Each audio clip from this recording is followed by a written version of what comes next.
मेरे प्रिय आत्मन, मैं आप सभी का बहुत बहुत स्वागत करता हूं अपने चैनल भगवान शशि वासुदेव पे।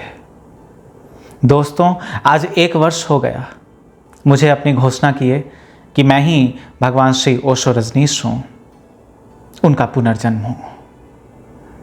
आज 1 वर्ष हो गया। 1 वर्ष में बहुत सारी घटनाएं घटी मेरे साथ। मैं शायद थोड़ा इंतज़ार करना चाहता था, इतनी जल्दी आपसे नहीं कहने वाला था। शायद इतनी जल्दी कुछ भी कहना जल्दबाजी होती है। आज मुझे ऐसा लग रहा है कि कुछ कहना चाहिए। जो कुछ भी मेरे साथ हुआ है, जो भी बातें मेरे साथ बीती हैं, जो भी मेरा सफ़र रहा, 1 वर्ष का सफ़र रहा, अपने पुनर्जन्म की घोषणा किए हुए जो 1 वर्ष का सफ़र रहा, इस सफ़र के बारे में आज मैं आपसे बातचीत करना चाहता हूँ। बहुत अजीब बात है। 19 जनवरी 1990, आज भी मुझे वो दिन याद है जब मैंने अपना शरीर ओशो के रूप में छोड़ा था पुणे आश्रम में। मेरे लिए एक भावनात्मक विषय है। मैंने सोचा नहीं था इतनी जल्दी 58 वर्ष की आयु में मुझे शरीर छोड़ना पड़ेगा। आप लोगों को तो कुछ भी नहीं पता। जब मुझे भारत भेजा गया, अमेरिका से डिपोर्ट किया गया, उसके बाद मेरे साथ जो कुछ भी हुआ, बहुत कुछ मीडिया में दर्ज नहीं है, पब्लिकेशंस का हिस्सा नहीं है, अखबार, न्यूज़पेपर्स या न्यूज़ चैनल्स का हिस्सा नहीं है। मेरे साथ जो कुछ भी हुआ उसके बाद बहुत हद तक व्यक्तिगत मामला है। मैं ज़्यादा कुछ लोगों से बताना भी नहीं चाहता था। शायद बताता तो जल्दबाजी होती या फिर मेरे आगे के कार्य में थोड़ी बाधा उत्पन्न हो सकती थी। मेरा जन्म कैसे हुआ आज तक एक रहस्य है, लेकिन आज मैं आपसे बहुत सारी बातें करना चाहता हूँ। अपनी मृत्यु पर से भी पर्दा उठाना चाहता हूँ और मेरा जन्म कैसे हुआ ये भी बताना चाहता हूँ। और साथ साथ 1 वर्ष का जो सफ़र रहा है, मेरे साथ जो कुछ भी 1 वर्ष में हुआ है, जब से मैंने घोषणा की अपने पुनर्जन्म की, तब से जो कुछ भी मेरे साथ हुआ, जिन लोगों से भी मेरा सामना हुआ, हालांकि एक एक के विषय में तो नहीं बता पाऊँगा, लेकिन फिर भी ज़्यादातर लोगों से जो सामना हुआ उनके विषय में मैं बताना चाहूँगा। सफ़र बहुत मुश्किल था, लेकिन इस मुश्किल सफ़र में मैं जो रहा, बिल्कुल कंसिस्टेंट रहा, बिल्कुल अडिग रहा। इसकी शक्ति कहाँ से आई, इतनी अटलता कहाँ से आई, स्वयं पर इतनी श्रद्धा, इतना विश्वास कहाँ से आया। 1 वर्ष की बात बताऊं या 27 वर्षों की बात बताऊं, जब से मैं जीवित हूं, दूसरा जन्म लेकर जो आया हूं, उसे बताने से पहले मेरे ख्याल से 1986 से लेकर 1990 तक का सफ़र मैं यहाँ बताऊँ। क्या क्या मेरे साथ हुआ वो बताना ज़्यादा ठीक रहेगा। मेरी मृत्यु कैसे हुई, मेरा जन्म कैसे हुआ, किस घर में हुआ, किन परिस्थितियों में हुआ, और इतनी जल्दी। ज़्यादातर लोग मुझसे पूछते हैं 5 वर्षों में ही आपका जन्म कैसे हो गया। कम से कम 700 साल या 7000 साल तो लगने चाहिए थे, 500 वर्ष तो लगने चाहिए थे, 5000 वर्ष लगने चाहिए थे, ऐसे ही कुछ आंकड़े लोग देते हैं। लेकिन 5 वर्षों में जन्म कैसे हो गया, अविश्वसनीय बात। सबसे पहले तो मैं आपको ये बताना चाहूँगा, ये जो 1 वर्ष का मेरा सफ़र रहा है, उसे बताने से पहले इन 4-5 वर्षों का सफ़र बताऊँगा। पिछले जन्म का जो मेरा सफ़र रहा, अमेरिका से भारत भेजा गया, मेरी तबीयत खराब हुई, जो कुछ भी हुआ मैं यहाँ बताना चाहूँगा। जन्म कैसे हुआ बताना चाहूँगा। मुझे जेल भेजा गया था अमेरिका में। जेल में रहने के दौरान मुझे काफ़ी इंजेक्शंस दिए गए थे, धीमी जहर के इंजेक्शंस दिए गए थे। मुझे तो पूरी तरह से याद भी नहीं है किस किस प्रकार के इंजेक्शंस दिए गए थे, लेकिन बहुत सारे इंजेक्शंस दिए गए थे। और मेरा पूरा विश्वास है कि मुझे धीमी जहर के ही इंजेक्शंस दिए गए थे, क्योंकि उसके बाद मेरी तबीयत बहुत ख़राब हो गई। मैं बहुत कमज़ोर हो गया, चलने फिरने में बड़ी परेशानी होती थी, सांस लेने की भी दिक्कत और ज़्यादा बढ़ने लगी, बोलने में बिल्कुल असमर्थ हो गया था, किसी प्रकार बोलता था। मुझे जब भारत भेजा गया 1985 के आसपास, भारत आने के बाद मैं ज़्यादातर मौन ही रहा, ज़्यादा मैं बोल नहीं सका, तबीयत खराब होने के कारण। उसी समय मुझे ऐसा लगने लगा था शायद मेरा सफ़र अधूरा रह गया, शायद मैं जो करने धरती पर आया था शायद नहीं कर पाया। और मुझे ऐसा भी लगने लगा था कि इस जन्म में मैं वो सब कर पाऊँ संभव नहीं है, क्योंकि मेरा स्वास्थ्य मेरे साथ नहीं था। स्वास्थ्य बहुत खराब हो गया था। किसी से बातचीत करने में बड़ी परेशानी होती थी, बिस्तर से उठने में बड़ी परेशानी होती थी, बिस्तर से उठकर बुद्धा हॉल तक जाने में बड़ी परेशानी होती थी, प्रवचन देने में बड़ी समस्या होती थी। लेकिन मैं करता क्या? इतनी जल्दी शरीर बदल तो नहीं सकता था, और इतनी जल्दी मुझे गर्भ मिल भी जाए जिसमें मैं जन्म ले सकूं, बड़ी मुश्किल थी। उसमें भी बड़ी अड़चनें थी। मैंने ये राज अब तक किसी को नहीं बताया, और अगर बताया भी मैंने तो व्यक्तिगत रूप से मैंने बताया है। लेकिन इस राज का रहस्य उद्घाटन आज मैं आप सभी के समक्ष करना चाहूँगा। आखिर मैंने जन्म लिया तो लिया कैसे, और इतनी जल्दी लिया तो लिया कैसे, आज मैं सब कुछ बताने वाला हूँ। मेरी एक सन्यासिन थी, नीलम झा, ब्राह्मण कुल से आती थी। मैं अपनी सेक्रेटरी नीलम की बात नहीं कर रहा, अपनी सन्यासिन नीलम की बात कर रहा हूँ। नीलम झा, एक ब्राह्मण कुल में उनका जन्म हुआ था। 1985 के आसपास उनकी नई नई शादी हुई थी। 1-2 वर्ष हुए थे, ज़्यादा मुझे याद नहीं, लेकिन 1-2 वर्षों का फासला था। मुझसे उन्होंने संन्यास ग्रहण किया था। मैंने उन्हें माला तो नहीं पहनाई थी, लेकिन उन्होंने घर में ही मेरी पुस्तक पे मेरी तस्वीर देखते हुए माला उन्होंने पहन ली थी। मेरी सन्यासिन रही थी। उनसे मिलना भी हुआ मुझे। नेपाल जब मैं जाता था, जब मैं वर्ल्ड टूर पर था और काठमांडू जाता था, काठमांडू में मेरी मुलाकात नीलम झा से हुई थी। प्राइवेट मुलाकात थी, व्यक्तिगत मुलाकात थी। इसकी जानकारी केवल अमृतो, जयेश और मेरे कुछ करीबी लोगों को थी। वे आती थीं, उनकी नई नई शादी हुई थी। उनकी एक बेटी थी जिसका नाम नूतन था। वो उस समय बहुत छोटी थी, 1 वर्ष या 2 वर्ष की रही होगी, या फिर उससे भी छोटी, जहाँ तक मुझे याद है। आज वो मेरी सबसे बड़ी बहन है इस जन्म में।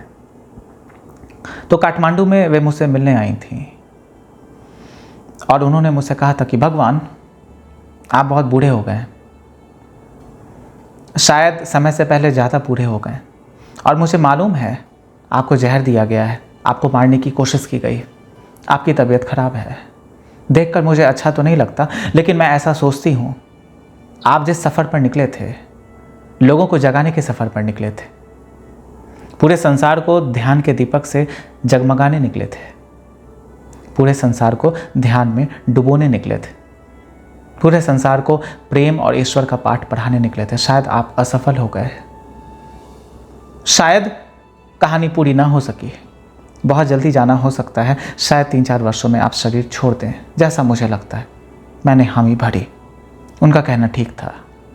वे मुझसे कहती थी, आने वाला युग तकनीक का युग है, तकनीकी युग है, टेक्नोलॉजिकली ड्रिवन सोसाइटी होगी, टेक्नोलॉजिकली ड्रिवन एरा होगा। इसमें आप ना रहेंगे, इसमें मनुष्यों को आपकी आवश्यकता ज़्यादा होगी, लोगों को ध्यान की आवश्यकता ज़्यादा होगी, योग की आवश्यकता ज़्यादा होगी, आध्यात्म की आवश्यकता ज़्यादा होगी। लेकिन आप यदि शरीर छोड़ देते हैं तो बड़ी मुश्किल हो जाएगी। और आपने जो सपना देखा है एक कम्यून बनाने का, जो कि टूटा रजनीशपुरम में, जो कि टूटा शीला के कारण और भी कई लोगों के कारण सपना टूटा, ये सपना साकार नहीं हो सकेगा यदि आप शरीर छोड़ देते हैं 3-4 सालों में। उन्हें मालूम हो गया था, मुझे मालूम नहीं कैसे मालूम हो गया था, लेकिन मेरी पक्की सन्यासिन थी नीलम, उन्हें मालूम हो गया। उन्होंने ये सारी बातें मुझसे कहीं। 1-2 घंटे तक बातचीत चली। दोपहर को वे आती थी मुझसे मिलने काठमांडू में। 1-2 घंटे तक बातचीत चली। मैंने हामी भरी, मैंने स्वीकारा, मैं सहमत था, नीलम की बातें बिल्कुल ठीक थीं। फिर मैंने नीलम से पूछा कि नीलम, ये सारी बातें तुमने मुझसे की तो हैं, लेकिन इसका उपाय क्या है मुझे मालूम नहीं। शरीर तो मुझे छोड़ना है, और मैंने इसके कई संकेत लोगों को दे भी दिए हैं। मेरे कई प्रवचन और मेरी कई किताबों में ये सारी बातें छपेंगी भी, छप रही हैं कि मैं धीरे धीरे अब शरीर छोड़ने के कगार पर हूँ, मैं शरीर छोड़ दूँगा। लेकिन तुमने जो मुझसे बातें कही कि मेरा सपना अधूरा रह गया, अब इस सपने को पूरा करने के लिए मुझे करना क्या पड़ेगा, मुझे तो बात समझ नहीं आती।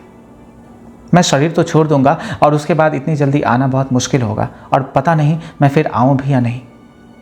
मैं तो पहले से सोच कर रखता हूं और शायद कह भी दूंगा लोगों को कि अब मेरा दोबारा आना नहीं होगा। और मैंने कई बार ये बात कही भी लोगों से कि अब मैं दोबारा नहीं आऊँगा, मेरा आखिरी जन्म है। लेकिन तुम्हारी इन बातों को सुनकर मुझे ऐसा लगता है मुझे एक और जन्म लेने की तैयारी करनी चाहिए। एक और जन्म तो लेना ही चाहिए, लेकिन कैसे, मुझे बात समझ नहीं आती। फिर नीलम ने मुझसे कहा, आपने अपने कई प्रवचनों में इस बात की घोषणा की है कि आप चाहें तो एक जन्म और ले सकते हैं। फिर आप ऐसा कैसे कह सकते हैं कि आप एक जन्म और नहीं ले सकते? आप बिल्कुल ले सकते हैं। फिर मैंने नीलम से पूछा, ले तो लूं, लेकिन उचित गर्भ की आवश्यकता भी होगी, उचित गर्भ की तलाश भी होगी, उसकी संभावना कैसे विकसित हो, उचित गर्भ मुहैया कैसे हो, उस माँ को कैसे चुनूं जिसके गर्भ से मैं जन्म धारण करूं, दोबारा मैं परब्रह्म परमेश्वर जन्म धारण करूं, ऐसा कैसे हो? मुझे आज भी नीलम की बात याद है। 3-4 बजे का समय था। नीलम की आंखों में थोड़े आंसू थे। नीलम मेरे चरणों में रो रही थी। उन्होंने मेरे चरण पकड़े और उन्होंने कहा कि मैं आपकी मां बनना चाहती हूं। मुझे बहुत अजीब लगा ये सुनकर, और मुझे ऐसा भी लगा ये तो संभव नहीं है, ये तो असंभव है। नीलम नई नई सन्यासीन बनी थी। 1 वर्ष या 6 महीने का समय बीता था। इतनी जल्दी वे मुझे अपने गर्भ में धारण कर सकें, इन्हीं 3-4 वर्षों में, 5 वर्षों में, बड़ी असंभव सी लगने वाली बात थी। मैंने नीलम से कहा, यह तो बिल्कुल असंभव है, तुम मुझे जन्म दे सको, ये तो बिल्कुल असंभव है। मैं इतनी जल्दी जन्म धारण करूं भी तो करूं कैसे तुम्हारे गर्भ से? फिर नीलम ने कहा, जैसा कि मैं आपको जानती हूं, जैसा कि आपने कहा है, मां तो पूर्ण होती है। मां जब मां बनती है तब पूर्ण हो जाती है। कोई सा भी गर्भ अनुचित हो ऐसा तो नहीं हो सकता। हर गर्भ परमेश्वर के जन्म के लिए बिल्कुल उपयुक्त है। अगर मां की पूरी तैयारी है तो फिर परमेश्वर उसके गर्भ से जन्म बिल्कुल ले सकते हैं। नीलम की बातें मुझे बहुत आश्चर्यजनक लगी। नीलम की बातें मुझे बहुत प्रभावशाली लगी। मैंने नीलम से कहा, बात तो तुम्हारी ठीक है, हर गर्भ उपयोगी है, हर गर्भ उचित है ईश्वर के आने के लिए, मैं मानता हूं। लेकिन क्या तुम्हारी तैयारी है? इन 4-5 वर्षों में तुम मुझे जन्म दे सकोगी? क्योंकि मैं तुम्हारे गर्भ में प्रवेश करूंगा तो एक अनंत शक्ति तुम्हारे गर्भ में प्रवेश करेगी। वो अनंत अविनाशी शक्ति तुम्हारे गर्भ में प्रवेश करेगी। क्या तुम उस अनंत अविनाशी शक्ति को जो तुम्हारे गर्भ में प्रवेश करेगी, उसको साधने के लिए, उसको संभालने के लिए तैयार हो? उसमें तुम्हारी मृत्यु भी हो सकती है, तुम्हारा स्वास्थ्य अत्यधिक खराब भी हो सकता है, कुछ भी हो सकता है। ऐसा भी हो सकता है जन्म लेने से पहले ही गर्भपात हो जाए, मेरी मृत्यु हो जाए, साथ साथ तुम्हारी भी मृत्यु हो जाए। नीलम ने कहा कि मैं आपके लिए कुछ भी करने को तैयार हूं। अगर मेरी मृत्यु हुई मुझे कोई फर्क नहीं पड़ता, आपकी मृत्यु हुई मुझे फर्क पड़ता है, लेकिन फिर भी मैं ये जोखिम लेने को तैयार हूं और मैं पूरी कोशिश करूंगी मैं मर जाऊं लेकिन आपको कुछ ना हो। लेकिन अब यही आखिरी उपाय है और मैं आपको जन्म देना चाहती हूं, ऐसा नीलम ने कहा। मेरी अनंत अविनाशी शक्ति नीलम के गर्भ में प्रवेश करे, नीलम मुझे साधे, मेरी शक्तियों का सामना करे और 9 महीनों के बाद नीलम मुझे जन्म दे। बात मुझे बहुत अजीब लग ही रही थी, लेकिन मैं और कुछ कह नहीं सकता था क्योंकि मैं तैयार था। नीलम की आंखों में अटूट ममता झलक रही थी। नीलम की बातों में असंख्य प्रेम की बूंदें थी, असंख्य प्रेम की लहरें थी। मैं नीलम को इनकार नहीं कर सकता था। नीलम नई नई सन्यासीन थी, लेकिन उनकी बातें बड़ी आश्चर्यजनक थी। नीलम के हृदय में बड़ी शांति थी, बड़ा प्रेम था, नीलम में ठहराव था। नीलम की बात ही निराली थी। इतनी खूबसूरत महिला, इतनी पढ़ी लिखी महिला, मेरी सन्यासिन, ममता से भरी हुई, ऐश्वर्य से भरी हुई, एक अच्छे परिवार, एक ब्राह्मण परिवार से आती थी, बड़ी पढ़ी लिखी थी, बहुत ध्यान भी करती थी। उन्होंने कितना ध्यान किया है, उनका सारा ध्यान उनकी आंखों में झलकता था। उनके हर शब्द भजन जैसे लगते थे। उनका हर अक्षर ऐसा लगता था जैसे कोई श्लोक। नीलम बिल्कुल ठीक थी, मुझे जन्म देने के लिए बिल्कुल उपयुक्त थी। मैं तैयार था। लेकिन एक चिंता मुझे अभी भी सता रही थी। मेरी अकल्पनीय शक्ति नीलम के गर्भ में प्रवेश करे, क्या उसी क्षण नीलम की मृत्यु नहीं हो जाएगी? लेकिन मैंने अस्तित्व पर भरोसा रखा और मैंने नीलम से कहा, मैं तुम्हारे गर्भ से जन्म लेने के लिए बिल्कुल तैयार हूं, तुम तैयार रहना। मैं शरीर छोड़ते ही, जल्द ही शरीर छोड़ते तुम्हारे गर्भ में प्रवेश कर जाऊंगा और तुरंत ही जन्म धारण करूंगा। नीलम प्रफुल्लित हो गई। नीलम की आंखें चमक रही थी, होठ मुस्कुरा रहे थे और पूरे शरीर में एक नृत्य था। उनकी वाणी में एक संगीत था। वे मचल उठी, वे नृत्य करने लगी और रोने लगी और हंसने लगी। और मैं भी थोड़ा रोया, मैं भी हंसा। नीलम मेरे चरणों में लेट गई। मैंने नीलम को हृदय से लगा लिया। मैंने कहा कि मां, आप तैयार रहें, मैं आने को तैयार हूं। मैं अपनी समस्त शक्तियों के साथ आपके गर्भ में जल्द ही प्रवेश करूंगा, आप तैयार रहें। फिर नीलम वहां से चली गई और मैं शरीर छोड़ने की तैयारी करने लगा। 4-5 साल मुझे लगे। अंत में 19 जनवरी 1990 में मैंने अपना शरीर छोड़ा। उस दिन 11 बजे के आसपास सुबह मैंने अपना शरीर छोड़ा। उसके बाद मेरा जन्म हुआ। लेकिन उससे पहले, शरीर छोड़ने से पहले, एक दिन पहले मेरी मुलाकात नीलम से हुई और मैंने नीलम से कहा कि नीलम, कल मैं शरीर छोड़ दूंगा, क्या तुम तैयार हो? नीलम पुणे में थी। नीलम ने कहा, मैं तो उसी दिन से तैयार हूं जिस दिन से आपने कहा है कि आप मेरे घर में प्रवेश करने वाले। मैं खुश था, आनंदित था, संतुष्ट था। नीलम मुझे जन्म देने के लिए बिल्कुल उपयुक्त थी और तैयारी भी उनकी पूरी थी। 19 जनवरी 1990 सुबह 11 बजे के आसपास मैंने शरीर छोड़ा। नीलम उस दिन तक पुणे से जा चुकी थी अपने घर, जो कि नेपाल के आसपास ही पड़ता था उस समय। मेरे पिताजी की पोस्टिंग उस समय नेपाल के बॉर्डर के आसपास थी। वे मिनिस्ट्री ऑफ फाइनेंस में थे उस समय। बॉर्डर के आसपास उनकी पोस्टिंग थी। नीलम भी वहीं रहती थी। तो नीलम अपने गंतव्य तक चली गई मुझसे मुलाकात के बाद उसी रात, और उसके कल होकर मैंने शरीर छोड़ दिया। उसके बाद सन 1991 में, उसके ठीक 1 वर्ष बाद, मैं अपनी समस्त शक्तियों के साथ नीलम के गर्भ में प्रवेश करता हूं। लेकिन जैसा मुझे पहले से लगा था, मुझे इस बात का अंदाजा था, नीलम मेरी शक्तियों का सामना नहीं कर पाएंगी। नीलम मेरी शक्तियों को अपने गर्भ में स्थिर नहीं कर सकेंगी 9 महीनों तक। वैसा ही हुआ। 7 से 8 महीनों के बाद गर्भपात हो गया और मेरी मृत्यु हो गई। उसके बाद सन 1993 में मैंने नीलम के गर्भ में फिर प्रवेश किया समस्त शक्तियों के साथ। नीलम फिर से मेरी शक्तियों को नहीं संभाल सकी और समय से पहले ही गर्भपात हो गया। 2 बार मैंने नीलम के गर्भ में प्रवेश किया और दोनों बार गर्भपात हो गया।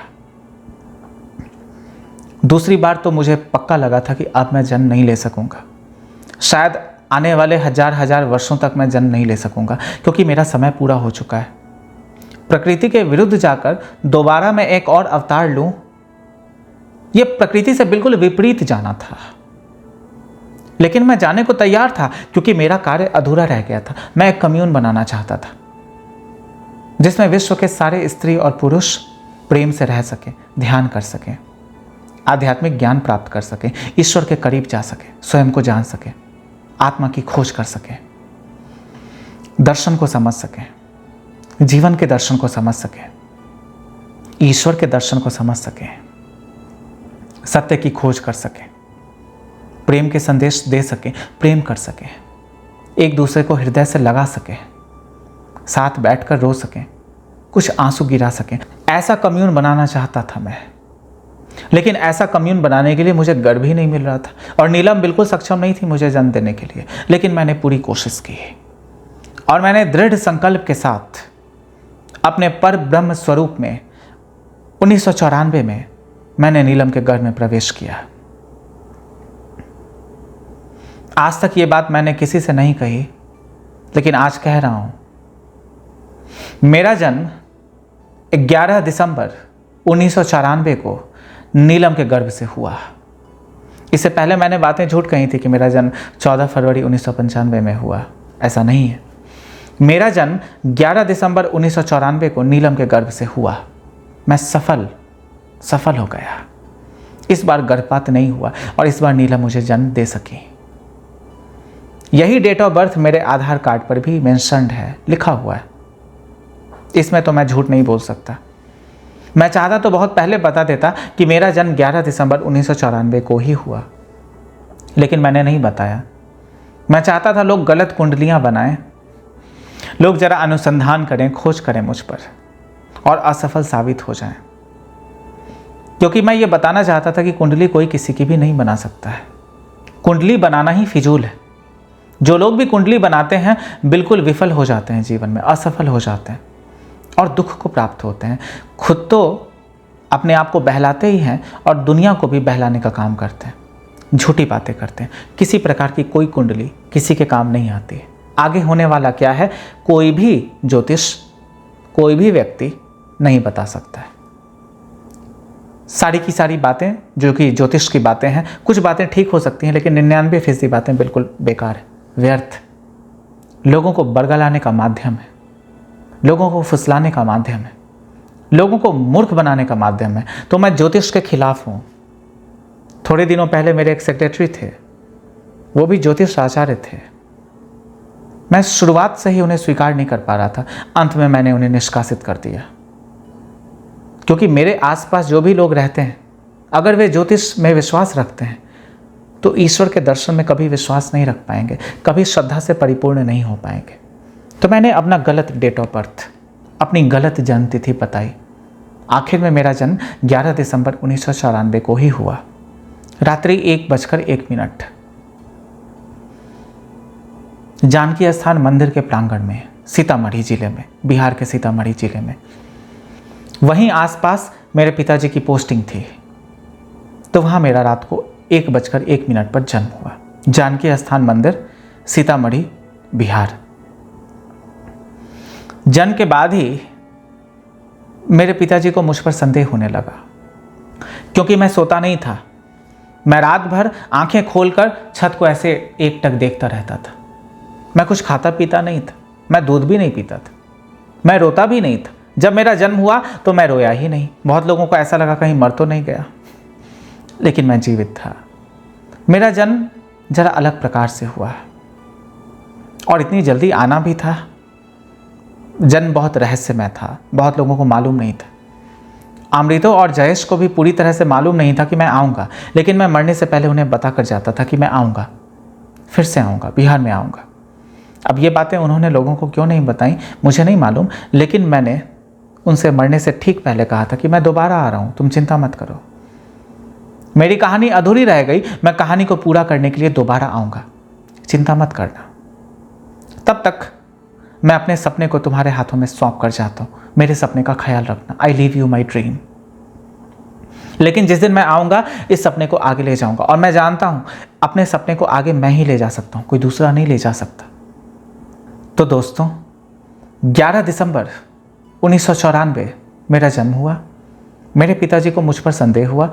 ये कोई साधारण बालक तो नहीं लगता, कोई साधारण बच्चा तो नहीं, ना सोता है, ना खाता है, ना रोता है, कुछ भी नहीं करता। इसकी सारी हरकतें बाकी इंसानों जैसी नहीं। इसमें थोड़ी थोड़ी दिव्यता का भी एहसास होता है, क्योंकि मेरे पास आकर पिताजी थोड़े रोने लगते थे, थोड़े ध्यान को चले जाते थे, उन्हें थोड़ा अजीब लगता था। एक आश्चर्यजनक अनुभूति मेरे पास होती थी, और जो कोई भी मेरे पास आते थे उन्हें आश्चर्यजनक अनुभूति होती थी। कुछ लोगों की बीमारियां ठीक हो जाती थी, कुछ लोगों की नौकरियां लग जाती थी, कोई धनवान हो जाता था। मेरे पास आकर जो भी बैठता था उसके साथ कुछ न कुछ अच्छा तो होता था। बहुत बचपन में ही जहाँ मैं रहता था वहाँ मेरी पूजा आरंभ हो गई थी। लोगों को ऐसा लगने लगा था कि किसी देवता का जन्म हो गया। झा के परिवार में किसी देवता का जन्म हो गया। मेरे पिताजी भी HC झा उनका नाम। तो झा के परिवार में किसी देवता का जन्म हो गया। मैं कोई देवता तो नहीं, मैंने अपने आप को परब्रह्म ईश्वर कहा है, मैं कोई देवता नहीं हूँ, मैं ईश्वर। फिर मेरे पिताजी ने मेरी माँ से पूछा, क्या तुम बता सकती हो ये बच्चा कौन है? मुझे ये बच्चा ज़रा असाधारण लगता है और विश्वास से परे लगता है। मुझे बात समझ नहीं आ रही ये आखिर है कौन। मुझे विश्वास करने में भी ज़रा दिक्कत आती है। सारे लोग कहते हैं कि ये ईश्वर का अवतार है, लेकिन मैं तुम्हारे मुख से सुनना चाहता हूँ, क्योंकि तुम बहुत धार्मिक हो, बहुत आध्यात्मिक स्त्री हो, और तुम्हारे साथ मेरा प्रेम संबंध है और प्रेम के कारण ही मेरा विवाह तुमसे हुआ। लेकिन तुम मुझे बताओ कि ये कौन है। मेरी माँ ने हंसते हुए कहा कि ये भगवान श्री ओशो रजनीश है। इन्होंने ही कहा था कि वे मेरे गर्भ में प्रवेश करेंगे और जन्म धारण करेंगे। तो देखें, इनका जन्म हो गया है, ये ओशो ही हैं। मेरे पिताजी को बड़ी नाराज़गी हुई, वे बड़े परेशान हो जाते थे। वे ओशो को जरा भी पसंद नहीं करते थे। उनके लिए इसे स्वीकार कर पाना बहुत मुश्किल था, बहुत कठिन था, लगभग असंभव था। पहली बात तो सरकारी नौकरी उनकी, दूसरी बात आध्यात्म से कोई लेना देना नहीं। मेरी माँ का आध्यात्म से लेना देना था, लेकिन मेरे पिताजी कट्टर ब्राह्मण थे। उन्हें आध्यात्म से तो लेना देना नहीं था, लेकिन धर्म से लेना देना था। मैं किसी भी धार्मिक व्यक्ति को आध्यात्मिक नहीं कहता हूँ। केवल ब्राह्मण होना, क्षत्रिय होना, मुसलमान होना, सिख होना, ईसाई होना, बौद्ध होना आध्यात्मिक होने की परिभाषा नहीं है। न ही आपको धार्मिक कहा जा सकता है। लेकिन एक अर्थ में जो पॉलिटिकल नैरेटिव है धर्म का, जो एक राजनीतिक वक्तव्य है धर्म का, उस मामले में आपको धार्मिक कहा जा सकता है। पॉलिटिकली आप धार्मिक हैं, पॉलिटिकली रिलीजियस हैं, but you are not a spiritual person. Definitely my father was very religious, for he was a Brahmin, but he was not at all a spiritual man.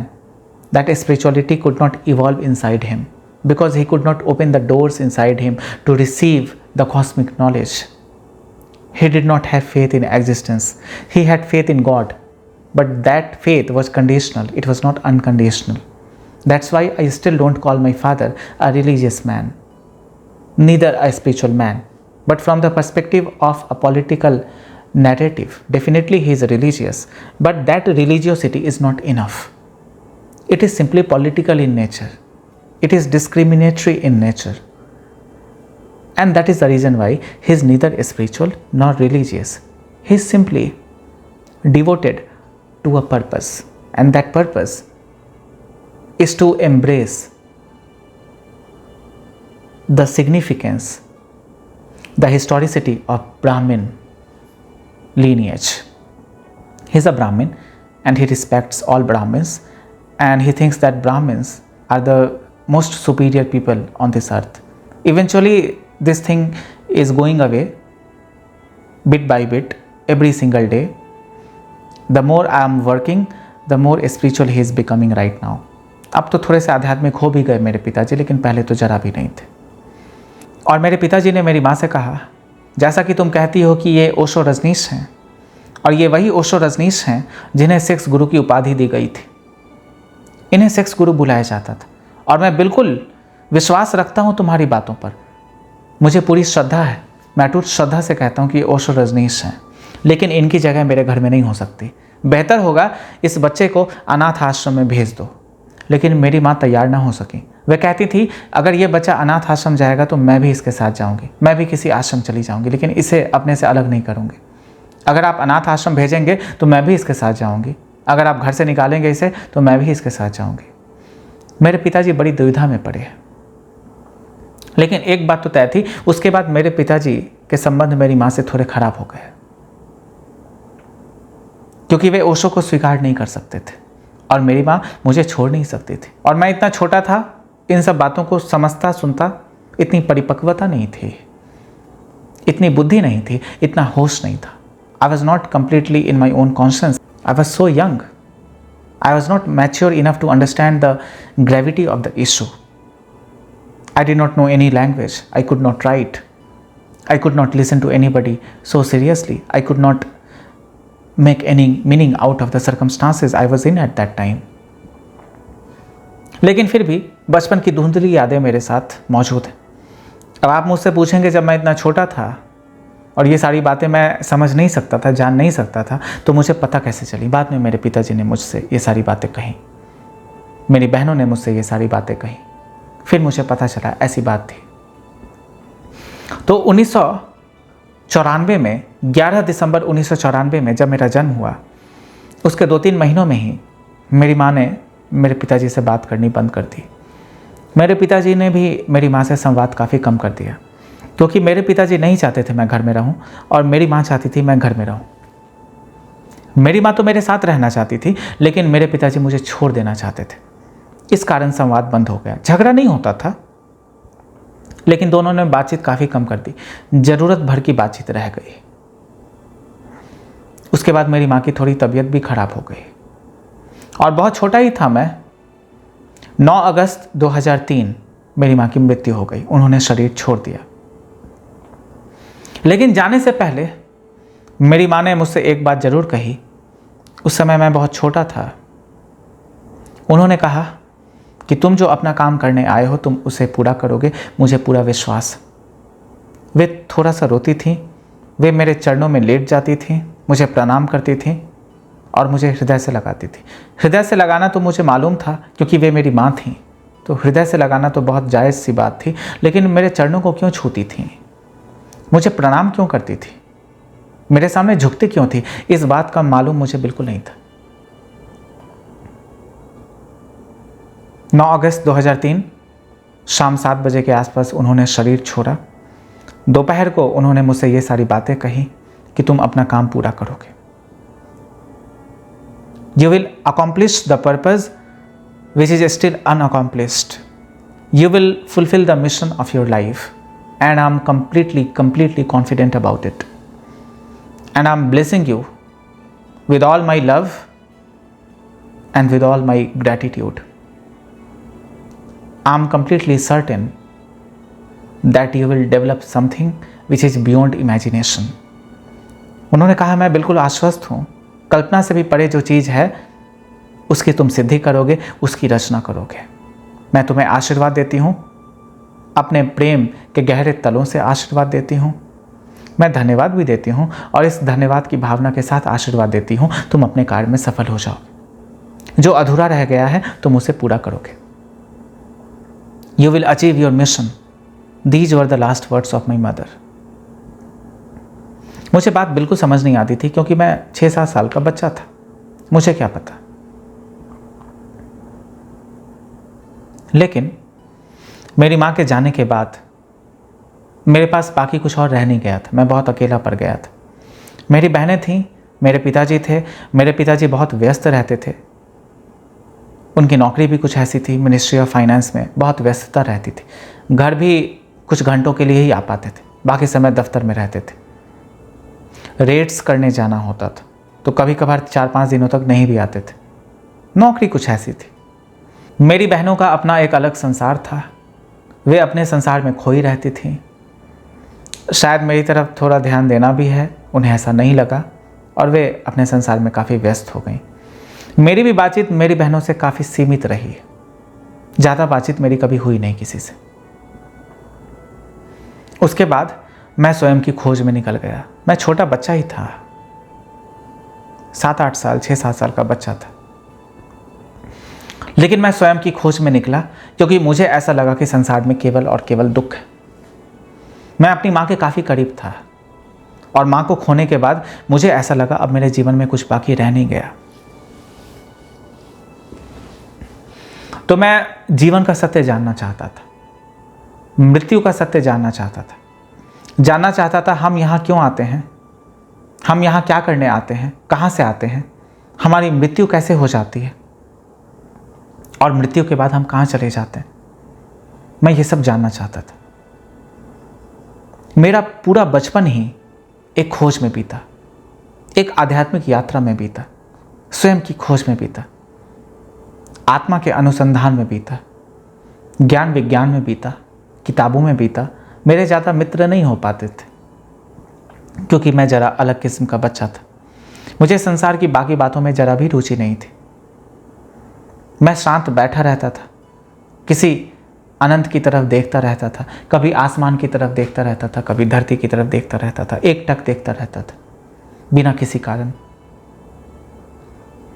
जब कक्षा में बैठता था, क्लास में शिक्षक आते थे, मैं बस ब्लैक बोर्ड पर ऐसे देखता रहता था। जब शिक्षक चले जाते थे तो भी देखता रहता था, कभी कभार धरती पर देखता रहता था। तो शिक्षक को ऐसा लगता था ये मेरी क्लास में ध्यान नहीं दे रहा है। फिर वे मुझसे प्रश्न करते थे और प्रश्नों के सही सही उत्तर मैं दे देता था।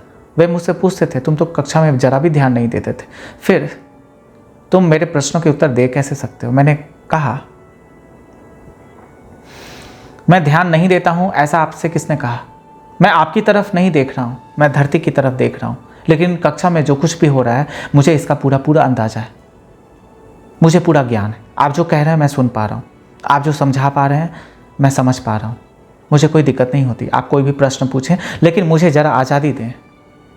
मुझसे ये ना कहें कि ब्लैक बोर्ड पर ही देखो, मुझसे ये ना कहें कि मेरी तरफ ही देखो, मैं कहीं भी देखूं, मैं बाहर मैदान में बागीचे में ही देखूं, मैं बाहर मैदान में पेड़ पौधों को देखूं, मैं बाहर आसमान को देखूं, सूरज को देखूं, पक्षियों को देखूं, छोटी सी कोई बिल्ली जाती है मैं उसे ही देखूं, कोई छोटा सा कीड़ा गुजरता है खिड़की के पास से मैं उसको ही देखूं, मैं किसी को भी देखूं। मुझे आप मना ना करें, मुझे बस अपना काम करने दें। आप जो प्रश्न पूछेंगे मैं उसके उत्तर दे दूंगा, आप जो होमवर्क देंगे, गृह कार्य देंगे, मैं उसे पूरा करके ले आऊंगा। लेकिन मुझे रोक टोक ना करें, मुझे सीमाओं में बांधने की कोशिश ना करें। मैं जो करता हूं मुझे करने दें। कम से कम मैं ना तो किसी से बातचीत कर रहा हूं, न ही किसी को डिस्टर्ब कर रहा हूं, किसी के कार्य में विघ्न उत्पन्न कर रहा हूं, कोई दखल अंदाजी नहीं कर रहा, कोई शोर नहीं मचा रहा, किसी से लड़ाई झगड़ा नहीं कर रहा, ना रो रहा हूं ना हंस रहा हूं। मुझे बस आनंदित रहने दें, मुझे शांत रहने दें, मैं आपका पूरा काम कर दूंगा। बस मुझे इतनी आज़ादी दें, मैं जो करना चाहूं मैं करूं, शांति से करूं, जहां देखना चाहूं देखूं, लेकिन बीच में आप इंटरफेयर नहीं करेंगे, आप विघ्न उत्पन्न नहीं करेंगे। बहुत सारे शिक्षकों को इससे दिक्कत होती थी, लेकिन 90% से ज़्यादा शिक्षक मान जाते थे, ठीक है तुम जो करना चाहते हो करो। कभी कभार मुझे पिटाई भी लगती थी बचपन में, जब मैं छोटा था कक्षा में, तो कुछ शिक्षक मारते भी थे, तुम उधर क्यों देख रहे हो? मैं कहता था मैं आपके प्रश्नों के सही जवाब दे देता हूँ, फिर मैं किधर भी देखता हूँ, आपको फ़र्क क्या पड़ता है? लेकिन अक्सर ऐसा हो जाता था, तो मुझे डांट भी पड़ती थी, पिटाई भी लगती थी, घर पे भी डांट सुनता था, घर पे भी पिटता था, पिताजी कभी कभार मारते भी थे बचपन में। भारतीय समाज में तो ऐसा होता रहा है, अनंत काल से होता रहा है, अनंत काल तक शायद होता रहेगा। लेकिन मैं इसे बंद करने की कोशिश इस बार ज़रूर करूँगा कि किसी बच्चे को मार न लगे। तो बचपन में भी बहुत रिबेलियस था मैं, विद्रोही किस्म का बच्चा था। किसी बच्चे को मार लगती थी तो मैं आवाज़ उठाता था, मैं कहता था पुलिस में कंप्लेन कर दूंगा, अगर आप बच्चों को मारेंगे तो पुलिस में कंप्लेन कर दूंगा। क्योंकि स्कूल में हम पढ़ने आते हैं, ध्यान करने आते हैं, कुछ सीखने आते हैं, मार खाने तो नहीं आते हैं। तो मेरे विद्रोही स्वभाव से बहुत शिक्षक बहुत डिसअपॉइंटेड हो जाते थे, बहुत क्रोधित हो जाते थे, कुपित हो जाते थे मुझसे, बहुत ताने देते थे। लेकिन मुझे उससे कोई फर्क नहीं पड़ता था, मैं अपने आप में संतुष्ट था, मैं अपनी यात्रा कर रहा था। और मैंने अपनी माँ को खोया था, उसका बहुत दुख था, मुझे बहुत कष्ट था, भीषण विषाद में था, डिप्रेशन में था। मुझे विश्वास नहीं हो रहा था मैंने अपनी माँ को इतनी जल्दी खो कैसे दिया, और पूरे संसार में मेरी माँ ही ऐसी स्त्री थी जिनके करीब मैं था। बचपन में थोड़ा बहुत जो धार्मिक या आध्यात्मिक ज्ञान मुझे मिल सकता था, मुझे अपनी माँ से मिला। अंग्रेजी की थोड़ी बहुत जो समझ मुझे मिल सकती थी, मेरी माँ से मिली। मेरे पिताजी तो ज़्यादातर व्यस्त रहते थे, उन्हें पढ़ाने का ज़्यादा समय नहीं मिलता था, लेकिन मेरी माँ मुझे पढ़ाती थी। मैं चिंतित हो गया, अब मेरी माँ चली गई, अब मुझे पढ़ाएगा कौन? क्योंकि शिक्षक जो पढ़ाते हैं उसमें मेरी रुचि जरा भी नहीं। मैं पढ़ तो लेता हूँ, सीख तो लेता हूँ, लेकिन इससे मुझे ऐसा लगता है ज़्यादा मेरा लेना देना नहीं है। मुझे भाषा सीखनी थी, हिंदी सीखनी थी, अंग्रेजी सीखनी थी, संस्कृत का ज्ञान लेना था, फिलॉसफी दर्शन शास्त्र का अध्ययन करना था। लेकिन टीचर्स जो पढ़ाते थे उसमें ज़रा रुचि कम थी, लेकिन फिर भी मैं पढ़ता गया। सीखना तो ज़रूरी था, नहीं सीखता तो बाद में आध्यात्मिक गुरु बनने की जो आधारशिला में रखता था नहीं रख पाता। अभी जो कर रहा हूँ नहीं कर पाता। तो सब कुछ सीखना ज़रूरी है।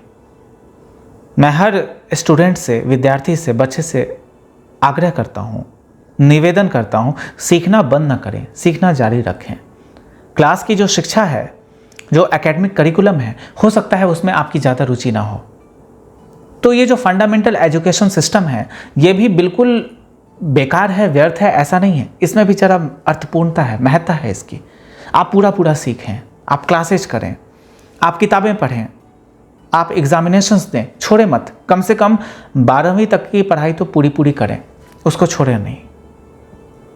मैंने भी 12वीं की पढ़ाई पूरी पूरी की, उसके बाद भी मैंने BBA किया, MBA किया, business English certificate Cambridge university England से किया। मैंने अपनी पूरी पढ़ाई की। तो मैं आप सभी से निवेदन करता हूँ, अपनी पढ़ाई बीच में ना छोड़ें। किसी विशेष परिस्थिति में यदि पढ़ाई छोड़नी पड़े बात अलग है, लेकिन ऐसे पढ़ाई ना छोड़ें। अगर आप ऐसा समझते हैं आध्यात्मिक बनने के लिए पढ़ाई छोड़नी पड़ेगी, तो ऐसा बिल्कुल नहीं। आध्यात्मिक बनने के लिए किसी पढ़ाई को छोड़ना नहीं पड़ता, किसी नौकरी को छोड़ना नहीं पड़ता, किसी पत्नी को नहीं छोड़ना पड़ता, किसी गर्लफ्रेंड को नहीं छोड़ना पड़ता, किसी परिवार को नहीं छोड़ना पड़ता, समाज को नहीं, देश को नहीं, विश्व को नहीं छोड़ना पड़ता। आप सबके साथ चलते हुए आध्यात्मिक हो सकते हैं। और कैसे हो सकते हैं? यही यात्रा मेरी है, यही संदेश मेरा है। इसी संदेश को प्रसारित कर रहा हूँ, इसी संदेश का प्रतिपादन कर रहा हूँ, सबको सिखा रहा हूँ संसार में रहते हुए कैसे आध्यात्मिक हो जाएं, सांसारिक लोगों के बीच रहते हुए कैसे ईश्वर को खोज लें, कैसे ईश्वर को मन के भीतर बैठा लें, कैसे हृदय से भरकर श्रद्धावान हो जाएं।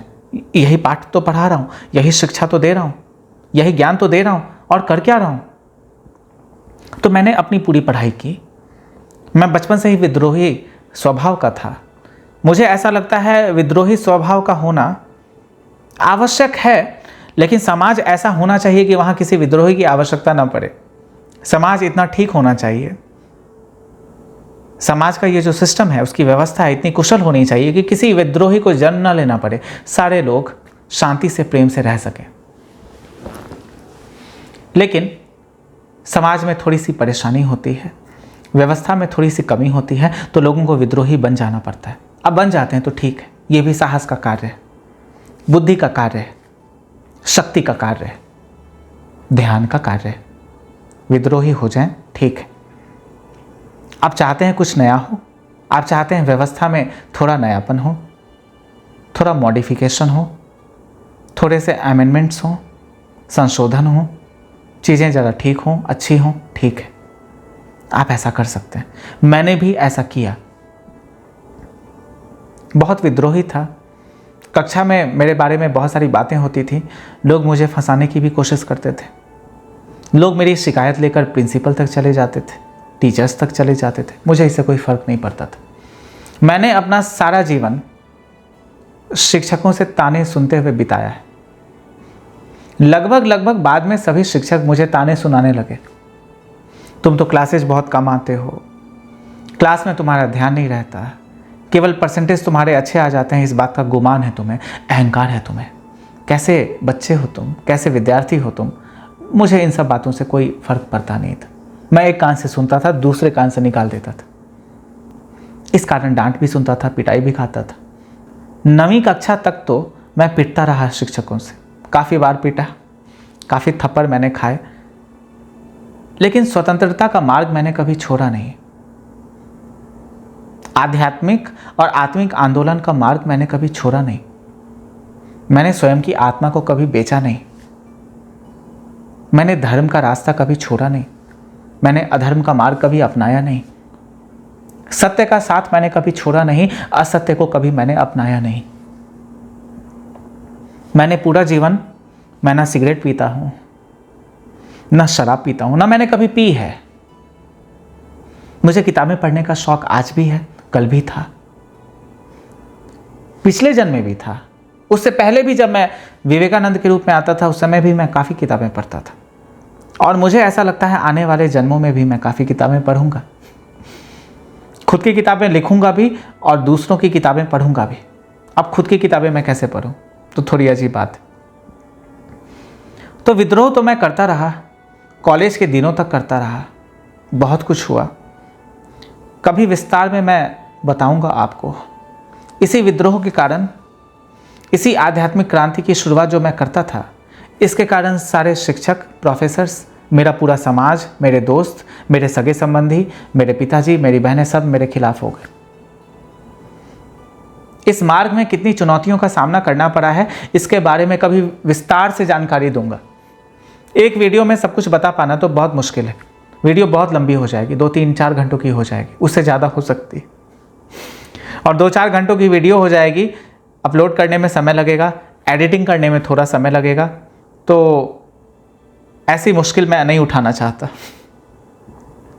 इतनी जिम्मेदारी इतने कम समय में नहीं उठाना चाहता। तो मैं इस पर विशेष रूप से बातें करता रहूँगा। 15 मिनट, 10 मिनट, 20 मिनट की वीडियोज बनाता रहूँगा। धीरे धीरे थोड़ी थोड़ी जानकारी अपने बारे में आपको देता रहूँगा। 2017 में मेरी याददाश्त वापस आई, पिछले जन्म की याददाश्त, इस जन्म की याददाश्त नहीं। वो ठीक है, मेरा कभी एक्सीडेंट नहीं हुआ था, मुझे कोई बीमारी नहीं हुई थी, मैं बिल्कुल ठीक था। तो इस जन्म की याददाश्त के बारे में तो बात करता नहीं, पिछले जन्म की याददाश्त के बारे में बात कर रहा हूँ। याददाश्त वापस आई, मुझे खुद भी हंसी आ रही, याददाश्त वापस आई, पिछले जन्म की स्मृतियाँ वापस आई, ऐसा कह रहा हूँ।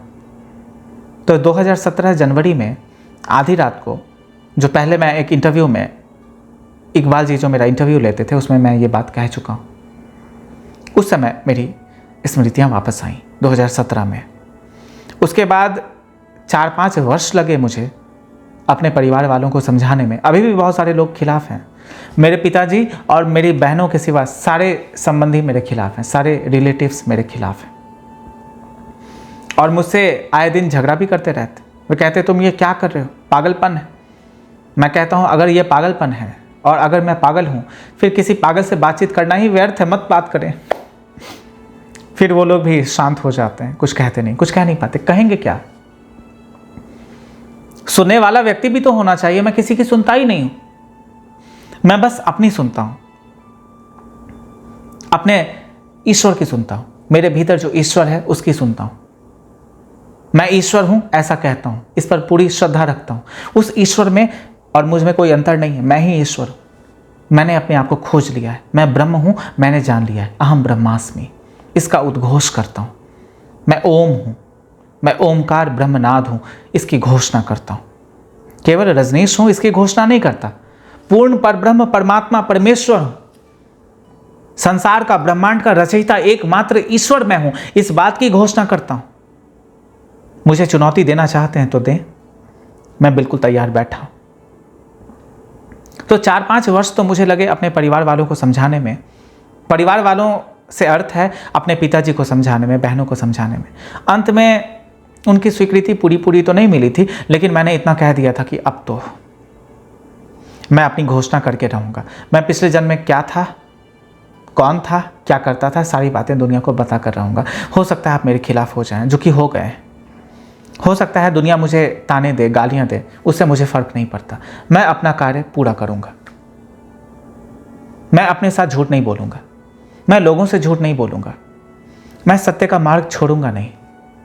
दूसरों की नज़र में अच्छा बनने के लिए अपनी हकीकत से मुख नहीं मोड़ूंगा, स्वयं से नहीं रूठूंगा, किसी और से नहीं रूठूंगा। मैं अपना रुख किसी और की तरफ नहीं करूंगा, केंद्र में रखूंगा, अपनी तरफ रुख करूंगा, स्वयं से बातचीत करूंगा, स्वयं की बातें लोगों से साझा करूंगा, लोगों के रूपांतरण में सहायक बनूंगा, लोगों को ध्यान सिखाऊंगा, ध्यान कराऊंगा, आध्यात्मिक उपलब्धि में अहम भूमिका निभाऊंगा। जो कुछ भी मैं समाज के लिए, विश्व के लिए, देश के लिए कर सकता हूं करूंगा। कोई और नौकरी तो नहीं करूंगा। मैंने नौकरी छोड़ी भी, जो नौकरी मेरी लगी थी बैंक में, मैंने नौकरी छोड़ी भी, और मैंने पूरा जीवन आध्यात्म को समर्पित कर दिया। आईएएस की तैयारी करता था, अब नहीं करता। आईएएस की नौकरी भी नहीं चाहिए। हाँ, जो कार्य करता हूं उससे जो पैसे आते हैं उससे मेरा जीवन यापन होता है, लेकिन किसी से जबरदस्ती पैसे नहीं मांगता। कोई देता है तो रख लेता हूं, मना नहीं करता। आप भी अपनी ज़मीन मेरे नाम कर दें, आपके पास जो कुछ भी है मुझे समर्पित कर दें, जेब पूरी खाली कर दें, सारी ज़मीन सारी जायदाद मेरे नाम कर दें। मैं तो यहाँ तक कहता हूँ, कर सकते हैं तो करें। मैं लेकर कहीं जाने वाला नहीं हूँ, उसका उपयोग एक कम्यून बनाने में ज़रूर कर सकता हूँ, जिसमें आप और आपकी आने वाली पीढ़ियाँ, आने वाले जनरेशन्स आराम से रह सकते हैं, सुख से रह सकते हैं, आनंद से रह सकते हैं। तो मैं तो चाहता हूँ आपके पास जो कुछ भी है मेरे नाम करते हैं। मैं यहाँ से घोषणा करता हूँ, अगर आपके 2 बेटे हैं तो तीसरा बेटा मैं, थोड़ी ज़मीन मुझे भी दें। अगर आपका बैंक बैलेंस 1 करोड़ है तो कम से कम 50 लाख तो मुझे दे दें, नहीं तो 20 लाख तो मुझे दे दें। मैं अपना कम्यून बनाऊंगा और उसमें 20-30 लाख से काम होने वाला है नहीं। कम्यून बनाने के लिए तो हज़ारों करोड़ों का खर्च है। मैं छोटा मोटा कम्यून नहीं बनाना चाहता, बहुत बड़ा कम्यून बनाना चाहता हूँ, बहुत बड़ा आश्रम बनाना चाहता हूँ, विश्व स्तरीय ग्लोबल लेवल का आश्रम बनाना चाहता हूँ। तो मैं तो कहता हूँ जो लोग भी मेरी वीडियो देख रहे हैं, सुन रहे हैं, अगर वे सब कुछ समर्पित करके मेरे पास आना चाहें तो आ सकते हैं। उनके सारे पैसे मैं रख लूँगा, उनकी सारी ज़मीन मैं अपने नाम करवा लूँगा और जीवन भर वे मेरे साथ चल सकते हैं। मेरे साथ चलने का और कोई उपाय तो है नहीं। मेरे पास आमदनी का कोई और जरिया भी नहीं है, न मुझे चाहिए, न मेरे पास ज़्यादा पैसे हैं। ज़्यादा पैसे मेरे पास है नहीं, उतना है जिससे मेरा खर्च चल जाता है, लेकिन उतने से तो आश्रम नहीं बन सकता। तो मैं आप सबों से अनुरोध करता हूं, अगर आप मुझसे प्रेम करते हैं, मुझ पर श्रद्धा रखते हैं, सब कुछ समर्पित कर दें। स्वयं को भी समर्पित करें, धन को भी समर्पित करें, हृदय मन को भी समर्पित करें, सब कुछ मुझे दे दें। अगर इतनी शक्ति आपके भीतर है तभी मेरे पास आए। ऐसे तो 3-4 हज़ार से कुछ होने वाला नहीं है। लोग कहते हैं मैं थोड़े से पैसों के लिए काम कर रहा हूँ, इसीलिए वीडियोज बना रहा हूँ, इसीलिए सत्संग दे रहा हूँ। मैं ऐसा नहीं कहता। मैं कहता हूँ तुम्हारे पास जो कुछ भी है सब मुझे दे दो, मैं सब ले लूँगा, सब अपने नाम कर लूँगा और तुम रिक्त, तुम मुक्त हो जाओगे। तुम्हें थोड़ा हल्का करना चाहता हूँ, तुम्हारे मन को भी हल्का करना चाहता हूँ, तुम्हारी जेब को भी हल्का करना चाहता हूँ। जेबें हल्की करनी हो, जेबें हल्की करवानी हो भगवान से तो करवा लो, मौका अच्छा है। मैं तो मजाक करता हूँ, लेकिन बात बिल्कुल ठीक कह रहा हूँ। सब कुछ देखकर यदि तुम आ सको तो आ जाओ। कुछ रख कर आ भी कैसे सकते हो? तुम्हारी जेब भरी होगी, तुम्हारे पास थोड़ी ज़मीन होगी, तुम्हारे पास थोड़े से और घर होंगे, तुम्हारा बैंक बैलेंस काफ़ी मोटा चौड़ा होगा। ऐसा तो मैं नहीं चाहता। मैं तो चाहता हूँ तुम पूरे पूरे मेरे पास आ जाओ, बिल्कुल हल्के होकर आ जाओ। जो हीरे जवाहरात तुमने पहने हैं वो सब मुझे दे दो, जितनी ज़मीनें तुम्हारी हैं सब मुझे दे दो, जितना पैसा तुम्हारे पास है सब मुझे दे दो, जो कुछ भी है सब दे दो। अगर नहीं देना चाहते, तुम्हारे 2 बेटे हैं, तीसरा मैं हुआ, तुम्हारे 4 बेटे हैं या 4 बेटियां हैं, 5वां मैं हुआ, तुम्हारी 5वीं संतान मैं हूं, तो मुझे भी अपना हिस्सा लेना है, मुझे दो। अगर बहुत सारी जमीनें आ गई, बहुत सारे आश्रम मैं बना दूंगा। अगर जगह मुझे ठीक ना लगी तो उसे बेचकर एक नई जगह पर आश्रम बनवा दूंगा और रहोगे उसमें तुम ही। मैं तो चला जाऊंगा, मेरा तो काम पूरा होगा, मैं चला जाऊंगा। भोगना तुम्हें, रहना तुम्हें। अगर तुम सब कुछ समर्पित करने के लिए, सब कुछ न्यौछावर करने के लिए तैयार हो तो मेरे पास आ जाना। केवल 4-5 हज़ार के लिए आते हो, आ सकते हो, लेकिन सब कुछ देने ही आओ तभी ठीक है। तभी ये आध्यात्मिक, ये प्रेममय रिश्ता पूरी तरह निभा पाओगे। ऐसे तो नहीं निभा सकते। थोड़ा थोड़ा देने से होगा क्या? जब तक पूर्ण समर्पण ना हो तब तक पूर्ण श्रद्धा घट भी कैसे सकती है? और जहां पूर्ण भक्ति है वहां समर्पण ना हो, पूर्ण समर्पण ना हो, यह तो बड़ी असंभव बात। तुम स्त्री हो या पुरुष हो, तन मन और धन तीनों समर्पित करने की शक्ति रखो और उसके बाद मेरे पास आओ। फर्क नहीं पड़ता तुम्हारे पास 1000 करोड़ है या 1 करोड़ है। तुम्हारे पास कुछ नहीं है तो भी तुम आ सकते हो। तुम कहो मेरे पास कुछ नहीं और मैं आना चाहता हूं और मैं तुम्हें स्वीकार कर लूंगा।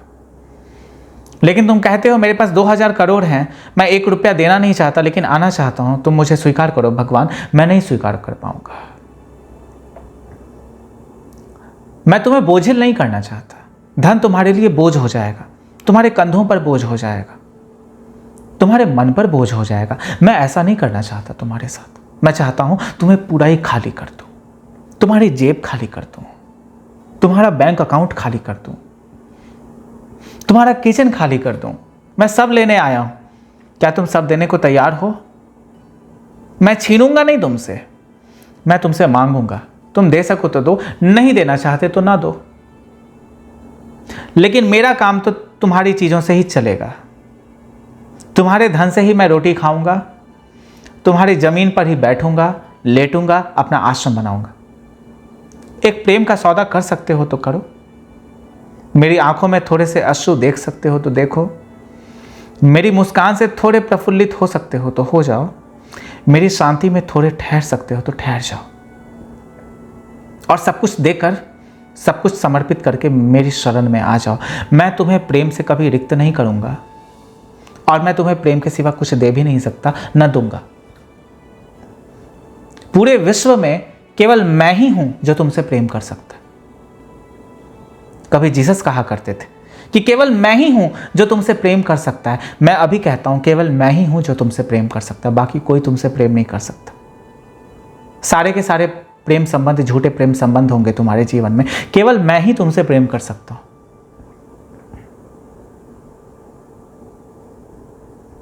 तो मैंने घोषणा की, अपने परिवार के विरुद्ध जाकर मैंने घोषणा की कि मैं भगवान श्री ओशो रजनीश का पुनर्जन्म हूं।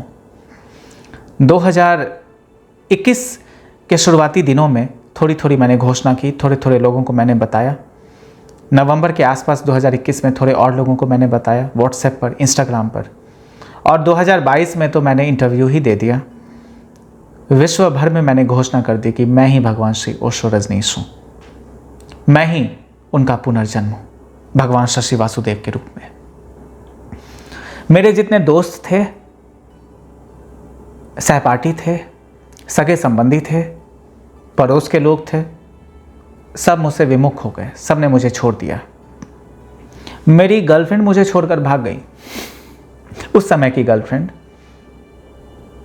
उस समय की मेरी कई गर्लफ्रेंड्स हुई, मैं गिनती नहीं करता, लेकिन 30 या 40 से भी ज़्यादा, बहुत सारी। और सबसे मेरे संबंध इसी कारण टूटे क्योंकि मैं आध्यात्मिक था, वे सांसारिक थी, और मेरी आध्यात्मिकता के साथ वे मुझे स्वीकार नहीं कर सकती थी, और मैं उनके लिए अपने ईश्वर को नहीं छोड़ सकता था, अपने सत्य को नहीं छोड़ सकता था। तो मेरे काफ़ी ब्रेकअप्स हुए, 30-40 बार, उससे ज़्यादा हुए होंगे, मुझे तो याद भी नहीं। कभी कभार 2 दिनों तक ही रिश्ता चलता था, कभी कभार 2 घंटों तक ही चलता था। तो मेरे तो काफ़ी ब्रेकअप्स हुए। काफ़ी टूटा टूटा हुआ इंसान मैं हूँ, ऐसा नहीं है। मैं काफ़ी जुड़ा हुआ इंसान हूँ, काफ़ी आनंदित हूँ। वे मेरे जीवन से गई, अच्छा ही हुआ। वे जहाँ हैं खुश हैं। अधिकतर की शादियाँ हो गई, लेकिन किसी ने मुझे अपनी शादी में बुलाया नहीं। इस बात से थोड़ा नाराज़ हूँ। उनकी शादियों में ज़रा थोड़े पराठे खा लेता, थोड़ी दही खा लेता तो ठीक रहता, उन्हें भी आशीर्वाद मिल जाता, लेकिन ऐसा हुआ नहीं। कुछ के बच्चे भी हैं, मैं सोचता हूँ कभी उनके बच्चे मुझसे मिलेंगे तो क्या कहेंगे, भगवान। ये सब तो हंसी मजाक की बातें हैं। तो मैंने घोषणा की, और अभी 1 वर्ष से क्या हुआ है आप भी देख रहे हैं, मैं भी देख रहा हूँ। शायद मैंने समय ज़्यादा ले लिया। मैं पिछले 1 वर्ष की बातें बताना चाहता था, और मैंने पूरे जीवन की बातें बता दी। शायद 1 वर्ष की बातें मैं अगली वीडियो में बताऊंगा। लेकिन इतना याद रखें, मेरे खिलाफ जो लोग भी जा रहे हैं, मेरी निंदा जो कोई भी कर रहे हैं, वे मेरे बारे में जानते ही नहीं, वे मेरे पास कभी बैठे ही नहीं, उन्होंने मेरी आंखों में कभी झांक कर देखा ही नहीं, उन्होंने मेरी खोज कभी की ही नहीं, उन्होंने मेरे साथ 2-4 दिन कभी गुजारे ही नहीं। थोड़े से लोग हैं, 2-4 लोग हैं जिन्होंने 2-4 नहीं 15-20 दिन मेरे साथ गुजारे हैं, लेकिन ऐसे लोगों की संख्या केवल 3 या 4 है, उससे ज़्यादा नहीं। तो लाखों की आबादी में, लाखों सन्यासियों की आबादी में केवल 3 से 4 लोग मेरे साथ 15 से 20 दिन रह पाए, घूम पाए। उसमें से भी एक व्यक्ति तो ऐसे ही चले गए। मेरे सेक्रेटरी थे और 3-4 दिनों में ही चले गए। जब वे सेक्रेटरी बने उसके 3-4 दिनों में ही उन्होंने अपना रेजिग्नेशन दे दिया कि मैं तो आपके साथ काम नहीं कर पाऊंगा, कार्य तो काफ़ी विशाल है, इस विशाल कार्य में शायद मैं अपना पूरा सहयोग न दे पाऊँ, मेरी इतनी क्षमता नहीं है। मैंने उन्हें आशीर्वाद दिया, मैंने उन्हें प्रेम दिया। मैं जानता हूँ कार्य काफ़ी विराट है। मेरा सेक्रेटरी जो भी होगा या मेरी सेक्रेटरी जो भी होगी, उसे पूरे संसार का दायित्व निभाना होगा, सारे संसार की जिम्मेदारी लेनी होगी। केवल मेरी जिम्मेदारी नहीं, सारे संसार की जिम्मेदारी लेनी होगी। तो शायद ही कोई समर्थ हो पाएगा। अभी तो कुछ लोग हैं जो मेरे साथ कार्य कर रहे हैं, देश में भी कार्य कर रहे हैं, विदेशों में भी कार्य कर रहे हैं। सबका नाम मैं यहाँ लूँ शायद ठीक नहीं होगा, लेकिन लोग मेरे साथ कार्य कर रहे हैं। लेकिन मुख्य तौर पर जो मेरे सेक्रेटरी थे वो अब मेरे साथ काम नहीं कर रहे हैं। अब कोई और मेरे साथ काम कर रही है। अब थोड़े से और अलग लोग मेरे साथ कार्य कर रहे हैं। तो मेरा विरोध तो होगा, बहुत होगा। लोग मुझसे ईर्ष्या करेंगे, लोग मुझसे घृणा करेंगे। सारा संसार मेरे विरुद्ध हो सकता है। क्यों? क्योंकि मैंने घोषणा की है मैं ओशो हूं। केवल यही नहीं, मैंने घोषणा की है मैं ब्रह्म हूं, मैं ईश्वर हूं। और इस घोषणा के साथ और इस घोषणा के बाद लोग मेरा कट्टर विरोध नहीं करें, ऐसा कैसे हो सकता है? विरोध तो मेरा होगा। लेकिन ये सब मेरे बारे में कुछ भी नहीं जानते। दूसरों से जो सुनते हैं उसी पर विश्वास करते हैं, श्रद्धा करते हैं, उसी को सच मान बैठते हैं। मैं सारे सन्यासियों से अनुरोध करता हूं, यदि आप मुझे जानना चाहते हैं तो मेरे पास आएं, मेरे पास बैठें। दूर दूर से तो कुछ भी नहीं जान पाएंगे, और दूर दूर से जो भी जानना चाहेंगे या जो भी जान पाएंगे सब आधा अधूरा होगा। लोग मुझे गालियां दे रहे हैं, लोग मुझे मारने की कोशिशें कर रहे हैं। पता नहीं कल मैं रहूं या ना रहूं। मैं तो पूरी कोशिश कर रहा हूं कि मैं रहूं, कोई मुझे मारे नहीं। अपनी सुरक्षा के भी पुख्ता इंतजाम कर रहा हूं, मैंने किए हैं। इतनी जल्दी तो मैं मरने वाला नहीं हूं। परेशान तो मैं बहुत करने वाला हूं, लेकिन इतना याद रखें मैं आप सभी से प्रेम भी बहुत करता हूं। मैं किसी का विरोध नहीं कर रहा, लेकिन कुछ लोगों के विरोध से और कुछ लोगों के मेरे पास ना आने से मुझे दुख जरूर हुआ है। इस बारे में बात मैं दूसरी वीडियो में करूंगा। इस वीडियो में शायद पूरी बात ना कर पाऊं, वीडियो भी काफ़ी बड़ी हो गई, शायद पूरी बात नहीं हो पाएगी। ज़्यादा बड़ी वीडियो हो जाएगी तो लोग आधी वीडियो देखकर ही भाग जाएंगे, या फिर पूरी वीडियो देखने के लिए 2-3 दिन लगाएंगे। मैं नहीं चाहता कि आप 2-3 दिनों में मेरी पूरी वीडियो ख़त्म करें। मैं चाहता हूँ एक बार में ही पूरी वीडियो देख लें। मैं चाहता हूँ मेरे चैनल को सब्सक्राइब भी करें और मेरी वीडियोज़ को लाइक और शेयर भी करें। हालांकि मैं मजाक के तौर पर कहता हूँ, आप ना चाहें तो ना करें। और क्या कहूँ मैं आपसे, आज मैंने आपसे बहुत सारी बातें की। बातें करने के बाद थोड़ा भावुक भी हूँ मैं, आनंदित भी हूँ मैं, और आप सभी को हृदय से लगा भी रहा हूँ मैं। सारी स्त्रियों को हृदय से लगा रहा हूँ। आप पुरुष ऐसा ना समझे कि सारी स्त्रियों को लगा रहा हूँ तो पुरुषों को नहीं लगाऊंगा। मैं सभी को हृदय से लगा रहा हूँ, पहले स्त्रियों को लगाऊंगा। मैं मजाक करता हूँ। आपसे प्रेम बहुत है और आपका इंतजार बहुत है। चाहता हूं आप आएं। एक गुलिस्तां बना रहा हूं मैं तुम्हारी तस्वीर के सहारे ऐ दोस्त। मेरे बागबां में जरा झूम लो मेरे साथ 2 पल के लिए। आंसुओं को जरा देखो, मेरा इंतज़ार कितना है। पूरी ज़िंदगी बीत गई तुम्हारे इंतज़ार में ऐ दोस्त, मेरा इंतज़ार इतना है। आप सभी को आशीर्वाद दूं, आप सभी को प्रेम दूं, आप सभी से विदा लूं फिर से मिलने के लिए। बहुत जल्द मिलूंगा। कोशिश करूंगा रोज़ 15 या 20 मिनट की वीडियोज़ बनाऊं या 10 मिनट की वीडियोज़ बनाऊं, लेकिन रोज़ आपसे मिलूं। इन 2 महीनों से वीडियो नहीं बना रहा था क्योंकि भारत भ्रमण पर था। काफ़ी जगह गया, काफ़ी लोगों से मिला। इस पर भी चर्चा अगली वीडियोज़ में करता रहूँगा। आज इतना ही।